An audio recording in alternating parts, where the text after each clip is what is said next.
Good morning, everyone. My name is Letha Huddleston. I'm with the Oklahoma College Assistance Program, and I would like just to advise you that this meeting is being recorded. Kelly is at another commitment today, and so I'll be stepping in to try to do this as well as she does. We are talking today about the new FAFSA that's coming out soon, and it's the 25-26 FAFSA. So this will be for your senior class. This is what they'll be filling out in a couple of weeks. We're going to go over the new FAFSA graduation requirement. We will also talk about a transcript statement that must be printed on a senior's transcript because of this requirement. We'll talk about how to track FAFSA progress throughout your year.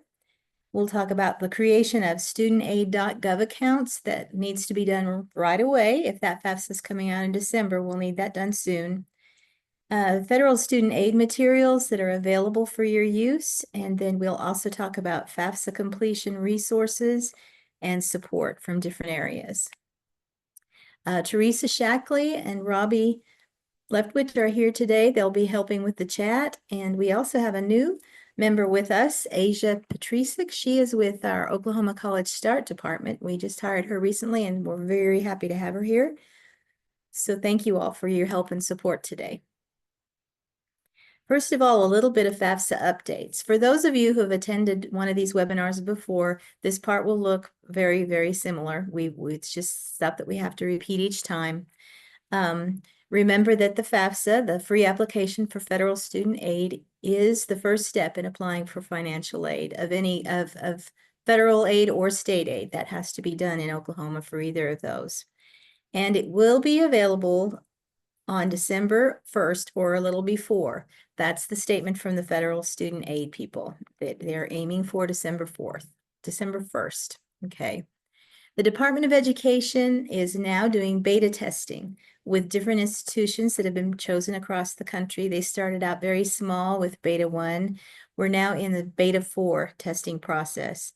And there have been some students in Oklahoma who have received their ISERs, their institutional student information records, based on data that they did for Oklahoma schools, but who are not in the state of Oklahoma. And so far, they're telling us that everything is going very well with all the beta testing. The Department of Education has added at least 700 additional employees to their Federal Student Aid Information Center hotline. The number to that hotline is here, given in your blueprint. We know that it's been a huge increase, and this is all as a result of the many missed calls that were dropped last year during all of the introduction of the FAFSA for 24-25. There's some new information too about a number that you can give to people who need to speak to someone at the hotline in a different language other than English or Spanish. And so that number is printed here in bold print, the 833 number. And then you need to press 7 when you are going through to ask for a different language, someone in a specific language. Please make sure that you don't hand this number out to everyone. That is not intended for English speakers at all or Spanish speakers, but for those people who speak a language other than English or Spanish. And on this next slide, you'll see all of the different languages that are available at the hotline. Now, I was thinking this through, and it may be possible that someone will need to take a message and have someone to give them a call back, because we don't know exactly who will be available at what times. But these are the languages that they are publishing, that they can speak, that they can have a native speaker, someone on the phone that can help them with their questions.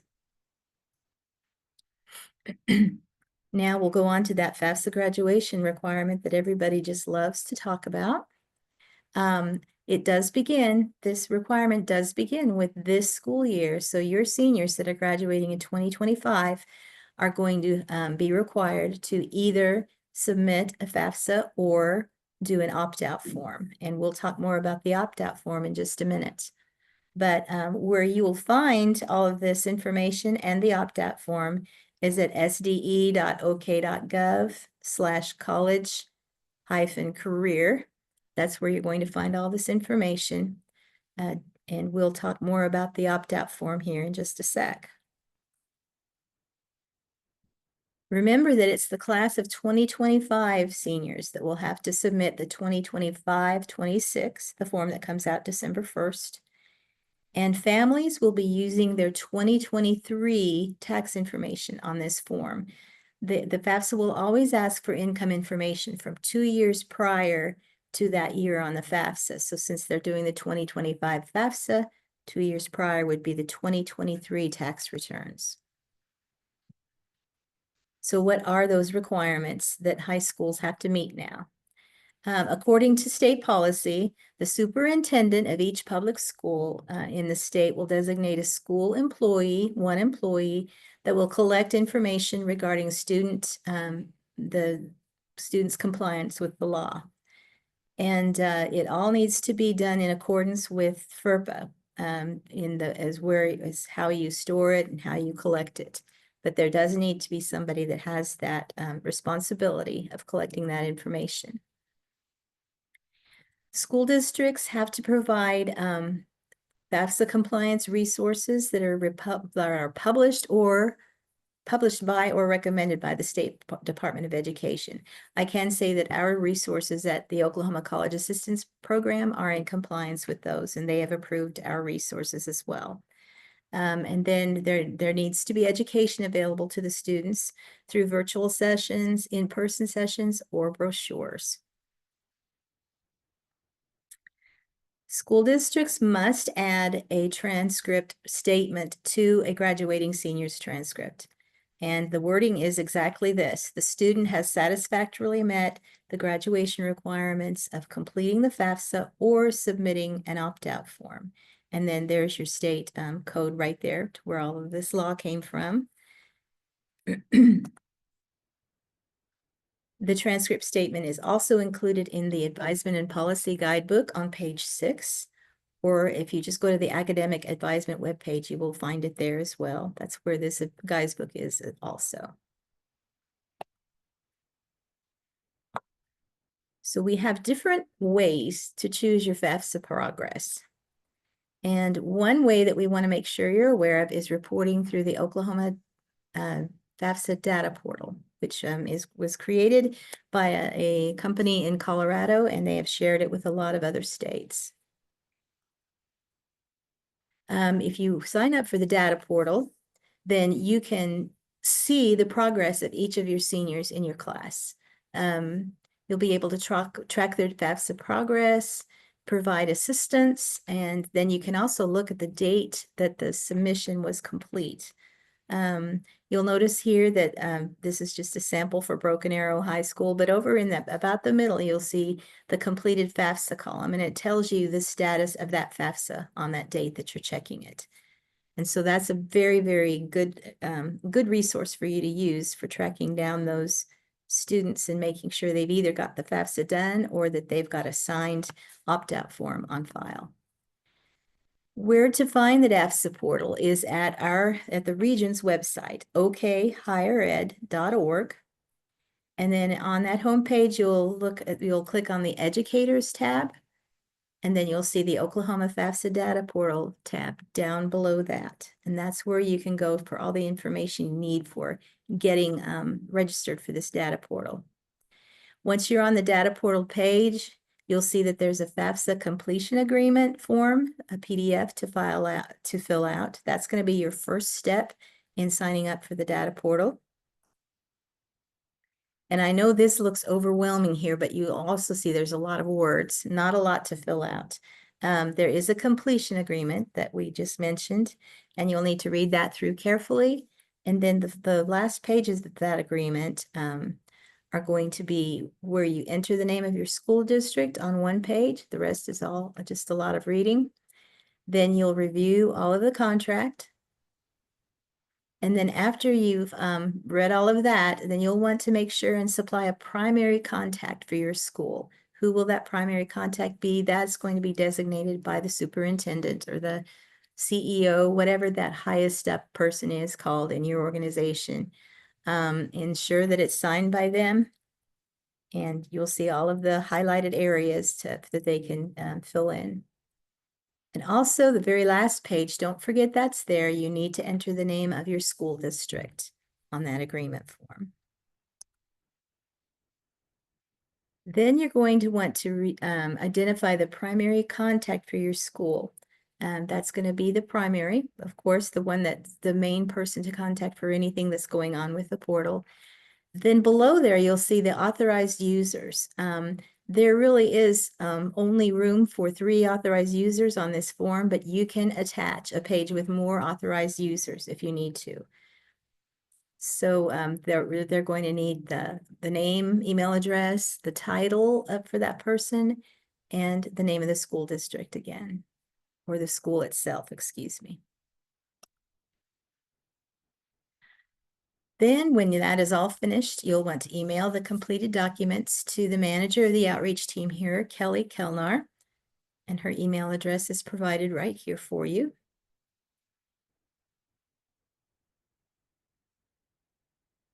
At that point, the primary contact and each authorized user will receive an email that includes a privacy certification form. It's critical that we get those from each user because they're not able to use it until that's all been completed.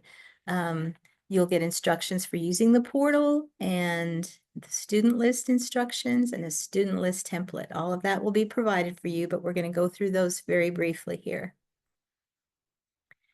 The privacy certification, remember, needs to be signed by each user. And then you'll see instructions for how to use the portal. There are 2 contacts on this page. On the second page, Irla McGee. She is in our scholarships and grants department at Regents. And then Kelly Kelnar's information is also on there as well. Once you have submitted your privacy certification, then you can register as a user. The link that you go to is shown here in green, okhighered.org FAFSA web.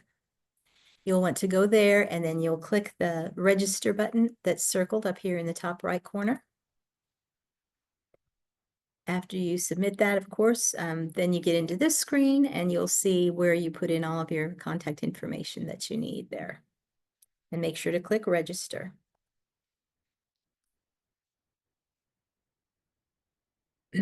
My screen is partially blocked here and I'm missing some words, but at this time, you're going to supply a student list, a list of your seniors that are graduating in 2025.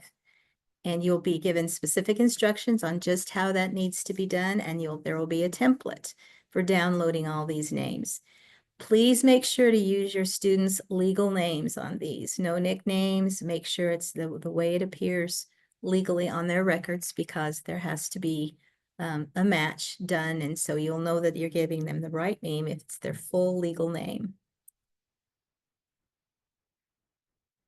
Once you've logged in, you'll then see, and I'll also add, once the students' names have been downloaded. Now, since the FAFSA is not really going to be available until December 1st, it may be a couple of weeks before you start seeing your students' names appear on the FAFSA data portal, but they will appear there eventually. And so that's where you can start looking at that specific information for each student in your senior class.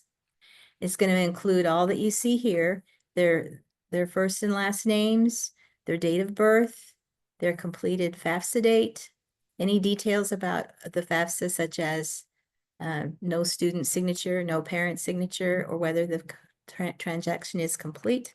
It will all be there on that page. This no FAFSA match just shows that they haven't gotten anything submitted for the student for that particular FAFSA. Here's a close-up view of some of the lines you'll see.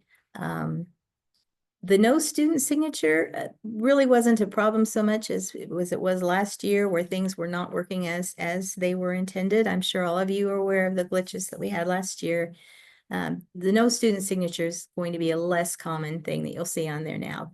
The missing parent signature, that can be a more common thing because of the 2 entities that may be entering information at different times in different places. But there shouldn't be a lot of missing student signatures from here on out. Just a clarification on how this goes from year to year once you have registered as a user on the FAFSA data portal. First of all, for a school that's never used the FDP, you do that completion agreement that we talked about, and the authorized users form, and all the privacy certifications. Those need to be in place before you can download your senior list. Now, if the next year you have the same superintendent and the same users that you had when you signed up, no paperwork is needed from you at all. All you need to do is go in and upload your list of seniors. And even though you're not going to be able to see those until middle of December, you can download that list now, or upload, excuse me. Alrighty. If there is a new superintendent this year and you previously had an FDP, FAFSA data portal agreement, that new superintendent will need to sign a new FAFSA completion agreement and any new privacy certifications that are new this year, depending on the circumstances, depending on how it was set up last year. Anybody new needs a new privacy certification. If the superintendent is the same, but you have new users to add, those new users will need to sign an authorized users form, or the superintendent will need to do the authorized users form, giving them authority to do that. And then the new users will also have to do their privacy certifications. Teresa, has any question come up about the FDP at this point? Nope, you're still all good. Okay, alrighty. All right, Kelly Kilnar is our primary contact for the Oklahoma FAFSA data portal. Any questions? She's the guru. She will be able to answer your questions for you. Okay, we'll move on again then to another subject here, and that's the opt-out form that I've been mentioning.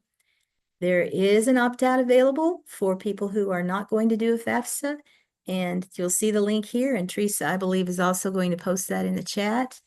But this form is critical for for any student that did not do a FAFSA before they graduated. So there are three different options on who can sign this form. The first one is the parent of the student who is below age 18. That parent can sign saying that they're electing to not have that student complete the FAFSA. Or the student, if they are of legal age, 18 and above, a student can sign their own opt-out form saying that they're electing not to complete the application. And then last, we have been calling this as a last resort. If you're not able to contact the student or the parent and you're convinced that this FAFSA is not going to happen before they graduate, you can, as a counselor, sign the form on behalf of that student saying that they are not going to complete the FAFSA as their graduation plan. This may be common with IEP students. It can, it's your discretion as to how you use this, but that will need to be in all of their files before they graduate from high school, or in the file of the person who is monitoring all of the receipts of all of these documents.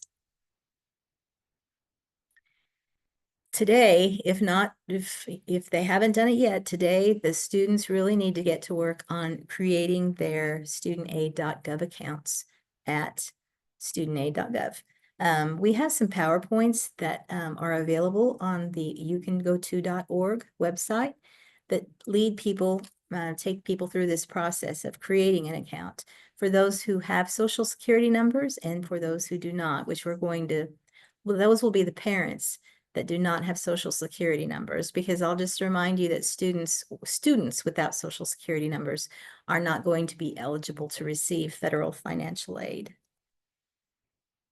We're not going to go through every slide of this presentation. I just want to show you how detailed it is on the steps that they take, exactly how to do which step. It's very thorough. And so remember too that they're going to have things to authenticate, an email or phone number. Right now, I'll get onto it. It's on another slide, excuse me. For the students, the parents who do not have a Social Security number, we also have a PowerPoint Those of you who worked with the FAFSA last year with parents with no social security numbers probably went through quite a lot of headache trying to get everything done with them. There are still issues, unfortunately, with the studentaid.gov accounts for parents with no social security numbers. What they're telling us to do is to go ahead and get parents through that process, ask them to send in documents that verify their identity when needed. But they will start this year off with a waiver of the verification, meaning once the documents are turned in, they won't be verified for a good while, just simply to be able to get that process done and get those parents on the students' FAFSA so that they can be processed more quickly. With the parents without the social security number, just remember there is an option that they can click on when they're setting up, when the student is telling the federal student aid about the parents that they're going to be on the FAFSA, they can mark that their parent doesn't have a social security number. All righty.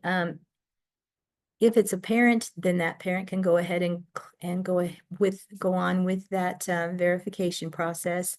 If it's a student, though, the student will not be able to receive federal financial aid unless they're a citizen of the freely associated states and they need to complete the FAFSA form. Parents will see knowledge-based questions. These are from a TransUnion, I believe, but they're going to know, have different records already on file that they're going to ask them questions about, multiple choice questions, and the parents will answer those. If one of them is not answered exactly as the match would show on those records, then that's when they may need to produce certain documents to verify their identity. A very recent thing was reported recently that they're suggesting at different organizations to kind of bypass the two-step authentication process for now.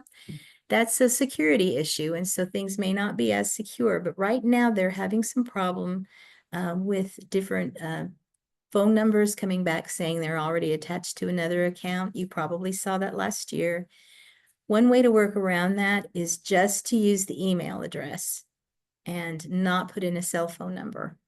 That only gives one way of federal student aid communicating with the student, but it is at this point a way to avoid any glitches. So if you are working with students and you find out that one of them is saying that account's already associated or the number's already associated with another account, then you might want to just back that cell phone number out of there and just use an email. An email address is required on every studentaid.gov account. And I'll just remind you that the student's email address and the parent's email address must be different. They cannot use the same one. That also goes with the cell phone number if they choose to use their cell phone numbers. Remember that each studentaid.gov account is treated as a legal signature, and it has to be unique to that student or that parent. There are some resources that we want to make sure you are aware that we have at youcangoto.org. One resource for if you do a special event where you are having students and parents come to create their new accounts, we have a worksheet where they can write down everything they've entered on that application as they've applied for that studentaid.gov account. What this helps with is you've got your password written out and your username and password so that a year from now, when it's time to renew the FAFSA, you have this document stuck away somewhere safe where you've got all that information in front of you. That's available in English and Spanish. And then we also have a flow chart available to help you determine who all needs to set up a studentaid.gov account. Of course, the student will have to have one if they're doing their FAFSA online, and at least one parent will need to. And as far as answering which parent, that's what this flow chart will help you with, is deciding who will need an account. Now, up until now, we had this flow chart designed because we didn't there was no resource out there for people to use to determine which parent or which one parent or both parents, which ones need to go on that FAFSA. There is now a standalone tool that they have taken out of the FAFSA. It's still remaining in the FAFSA, but it's also a standalone tool now, and it's called the Parent Wizard. And on the right-hand side of this slide, you'll see a screenshot of the Parent Wizard, and this student can go through and answer questions about their parents. What's my parents' first name? What's their marital status? And then it will take them through the process of whether they need one parent or both parents to create a federal student aid ID. So that is going to be super helpful this year. I want to make sure that you all see that that's available, and you'll see that link there. Also, federal student aid has a financial aid toolkit available with all different kinds of resources from them. Of course, you can go to ours are real pretty and colorful, but we also like the ones at Federal Student Aid. Another thing that you want to know about is the prototype. They delayed getting the FAFSA prototype out for some time, but this is a new one for 25-26, and it really is it has different options, more options available for different student situations, dependent students, if it's a parent filling it out, or independent, a student spouse or a step parent that may need to be involved. So it's all going to, you pick the situation and then you go through the process as if you're really completing the FAFSA. There's also a huge FAFSA preview presentation, lots and lots of slides. Somebody said 300 slides. I think that was a joke, but it is very lengthy. But it goes through all of the different screenshots for all of the different scenarios, parents and students. So please make sure to check that out if you have any question. We use this every year to update our PowerPoints for the ones we take to schools, so that we know we've got the most accurate information.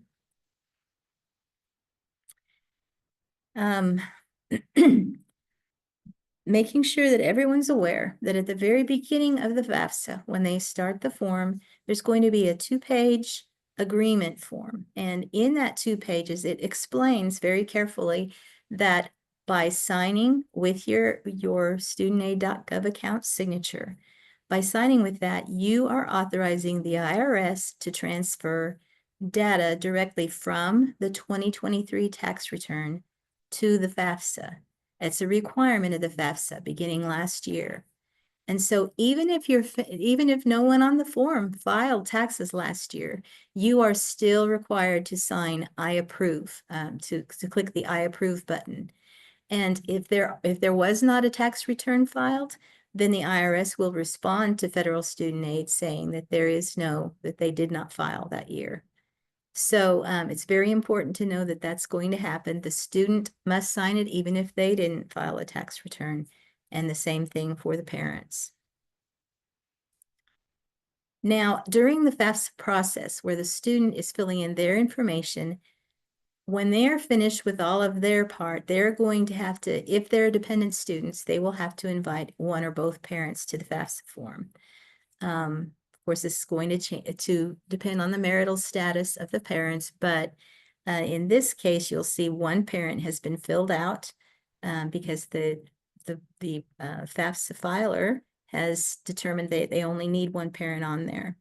And so another very critical thing to know, when the student fills in the parent's information, they need to fill it in exactly as the parent filled out for their account. It needs to be the same legal name.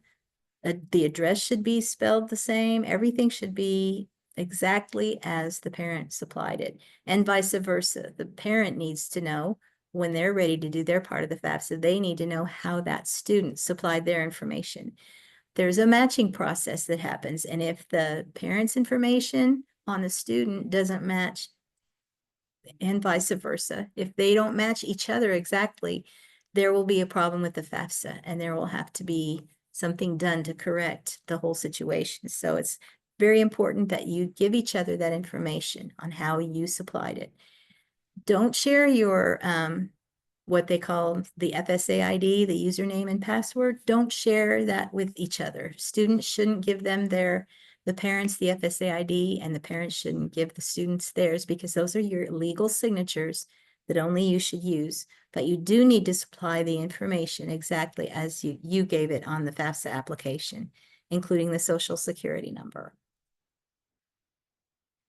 There is a new feature as of last year called onboarding, where the student and the parent will see different features of the FAFSA. We suggest that you watch each of these videos. They're very short, but it really helps to explain the whole situation and what is expected of each person. The parents are called contributors on the FAFSA now. And so anyone, even the student who's contributing information, is considered a contributor, and there could be as many as 3 contributors. If a student is independent, there's likely just going to be 1 unless they are married, and then they would use their spouse's information. All right, just to kind of wrap up here a little bit, I wanted to show you all of the organizations that are involved here at the Oklahoma College Assistance Program. Hopefully you have been exposed and have seen and used the youcangoto.org resources that we have available. Startwithfafsa.org is another excellent resource. A lot of FAQs about the FAFSA. And I'll show you one thing we've got at startwithfafsa.org that will be very helpful to you in just a second here. Of course, we do help with the Oklahoma FAFSA data portal, and there's another feature on startwithfafsa.org called FAFSA Fast Track, where we're trying to get all those required FAFSAs done this year for the school year. And then okcollegestart.org is our student portal where they can do all kinds of college exploration activities. If your school uses OK College Start for your ICAP, then you're already familiar with that. For those who use a different ICAP, then remember that OK College Start is still a great resource for scholarship searches, for college exploration. You can go to, we have some new publications keeping up with the current requirements. We also have some presentations that you can use, and we will do virtual FAFSA events for you, or we will come in person to your school at no charge and give presentations about new account creation, the FAFSA itself, scholarships, all different kinds of topics to do with college preparation. We also have a FAFSA toolkit available in the high school educators section that has the new forms, the posters, flyers, and PowerPoints. So be sure to look that up. And we have not updated everything for the 25-26 FAFSA yet, because until it's finalized at Federal Student Aid, we just can't put out that new information. Here are some other flyers that you'll see. There's a dependency status questionnaire for those who are not sure. I will say most students in high school, most seniors, are going to be dependent students, but not all of them are. And the 3 major things that would make a high school senior not dependent would be if they're married, or if they have a child that they give at least 50% of the support to, or if they are in a legal guardianship. Something like that could also make them an independent student. So this questionnaire that you see here goes through all of those questions that will ask about their dependency. And if only one of those is answered yes, then that will make that student an independent student in the eyes of the FAFSA. And they would only be required to use their information on the form along with a spouse if they're married. I also want to remind you about our different PowerPoints. Here are a couple that you haven't seen yet. The Understanding Your Financial Aid Offer. For a student can put up to 20 colleges on their FAFSA, and they're likely to be receiving different offers from different colleges. And so this is a great way to walk them through how to read those and how to use them to their advantage. The Student Aid Index is that magical number that helps the financial aid office know what a student qualifies for in federal financial aid. And then Scholarships 101 takes them through how to search for scholarships and how to apply for them. We have a scholarships tab at youcangoto.org that I've learned is used a lot by different counselors throughout the state. And so there's a scholarship database that we vet 2 months in advance on every month to make sure those scholarships are still active and that you don't have to pay to apply for those scholarships. They can search by deadline or by category.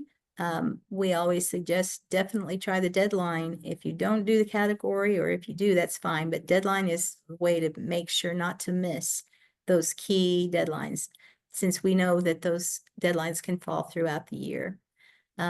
Also, in the top left corner, you'll see different buttons for the scholarship essay tips, scholarship success guide, and the scholarship tracker, along with the PowerPoint. These were all added new this year, so you may not be familiar with them, but we want to make sure you know they're out there.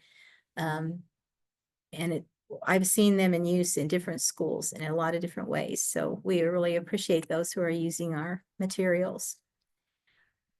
Also, I'd like to mention the unigo.com scholarships. You may be familiar with these. These are national level, and so yes, they're going to be more competitive than the more local, but if your students are just kind of getting their feet wet in scholarship applications, these are great scholarships to look at. Every year there is a weird scholarship that is featured. One of the favorites that I like to mention is the one in October. Every October 31st is the application deadline for the Zombie Apocalypse Scholarship, where they write about zombies invading their school and how they're going to survive the whole ordeal. Of course, that deadline is passed. The one for this month for well, let's see. I don't see the one for November, but please make sure and look at those. Unigo.com is a great one, and it kind of helps to give them a little bit of fun while they're applying. To do one of these applications, you only have to write a 250-word essay on what that monthly topic is. And then you've got to be 14 years of age or older, and you have to be a legal citizen of the US or the District of Columbia. This is the Stuck at Prom contest. If you've heard of this, it's also known as the duct tape contest. I believe that's in April every year at unigo.com. We have had some Oklahoma students who have been finalists in this contest. I don't believe we've had an Oklahoma student win it, but you can see all of the runner-ups and all the winners if you go to duckbrand.com, Stuck at Prom. And I am a big fan of the guy in the goth, maybe Angel, the goth angel outfit. I think that's pretty awesome. Very creative. All right, don't forget about our Looking for Money booklet. This is a booklet that is only now available online, but you're welcome to download and print whatever you need to. Please send your students to this because it goes all through the different types of financial aid that you can get that's available out there, along with other things about different scholarships that are great for looking for different websites where you can look for various scholarships, and some more scholarship tips that they can read as well. This is one of the pages that shows scholarship websites for specific people types. Okay, it's got some general scholarships on the left, and then it has a lot of the tribal websites on the right for various tribes in Oklahoma. We do not have all of those tribal websites on there, but if you do need to look up a certain tribal website headquarters, you can go down to the dark purple box that you see there and contact or go to the okhistory.org website and look for your tribal headquarters. Then along with all of these things that you see in this publication, there's also going to be other resources listed that they can check out for financial aid questions. Teresa, is there a chat item at all that we need to address? Nope, you're still good. Okay, thank you. All righty. OK College Start is, of course, also part of the organization here at OCAP. And please remember that they are full. They have a lot of scholarship opportunities posted there as well. Sometimes their scholarships will overlap with You Can Go To's, but not always for sure. So you want to always use both of them as a great resource. And you'll want to go to start with financial aid planning and then go to find scholarships to find their resources there.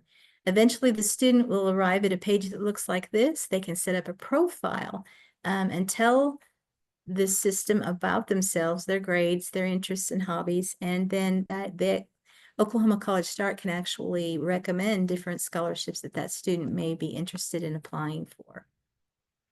We have a FAFSA timeline available at youcango2.org, and just ideas for you as a counselor as you organize your schedules and work your way through the school year. We do have some webinars. Of course, we've got one today, but we also have something coming up soon that I'm about to tell you about. Just make sure in December to, if you can, if you haven't already done this and you want to sign up for the data portal, you can go ahead and get that going right now. And then in January or February, there's going to be also different webinars, and there's going to be something else that I keep referring to, but I'm not quite at that slide yet.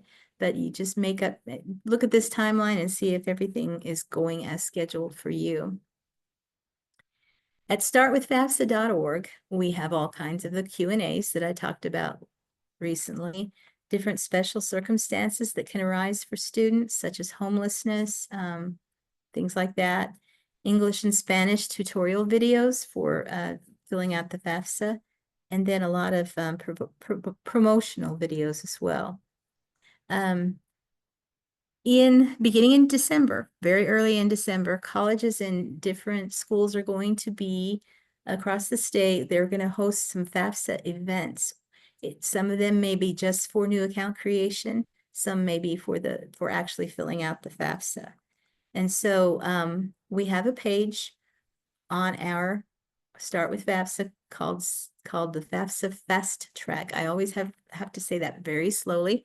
And if you find the FAFSA Fast Track page, you will see one thing that's available here are the different events starting in December throughout. Hopefully, there will be much more that will be throughout the state. Right now, they're mostly concentrated in central and eastern Oklahoma. But you can tell by this list that some are the account creation days, some are FAFSA submission days. But the first one you'll see here is being held December 3rd at Northeast Tech in Claremore, and it is a FAFSA submission day. Of course, if the FAFSA does not come out as planned on the 1st, then there will need to be some rescheduling of some of these. But what we are going to be doing is sending emails to the superintendents, counselors, different contacts at schools around in the areas around where these events are being held. And we're going to let them know 2 weeks in advance that this is happening so that they can spread the word to their schools and their students that this is an opportunity for them. Remember, we'll be doing these monthly webinars, and I appreciate you joining this one today. I hope that you've gotten a lot of great information from this and had some questions answered in the chat. And the registration's there at startwithfafsa.org if you want to register for any one of the upcoming webinars that are still going to be happening. Please don't hesitate to contact us if you have any questions about what was said today or any requests for any presentations. We'd love to help you. Here are all the primary contact email addresses for the different departments that we have. And I believe you'll be also receiving this presentation later so that you can see all these slides again. I want to introduce you to our outreach team. Of course, I'm Letha Huddleston, and Robbie Leftwich is also one of our members. Rachel Fairchild is our newest member, and we are so glad that she is part of our team. And then our manager of this team is Kelly Kelnar. You're probably familiar with Kelly from other events that she's done. And so I will now open it up for questions, anything that that you may want to unmute for and ask about, or anything, Teresa, that you've seen come across. We don't have anything in the chat yet, but I Okay, will let you know if anything pops up. all righty.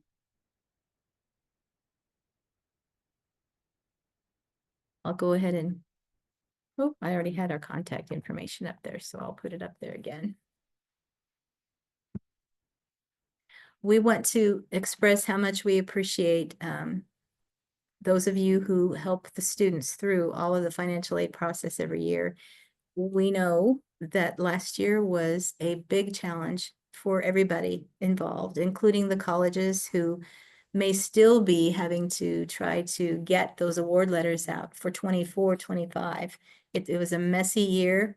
The federal student aid people are telling us that this year will be a much better. The testing has gone very well.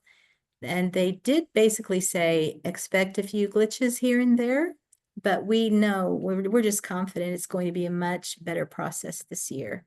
And especially as the year progresses, they'll get everything worked out.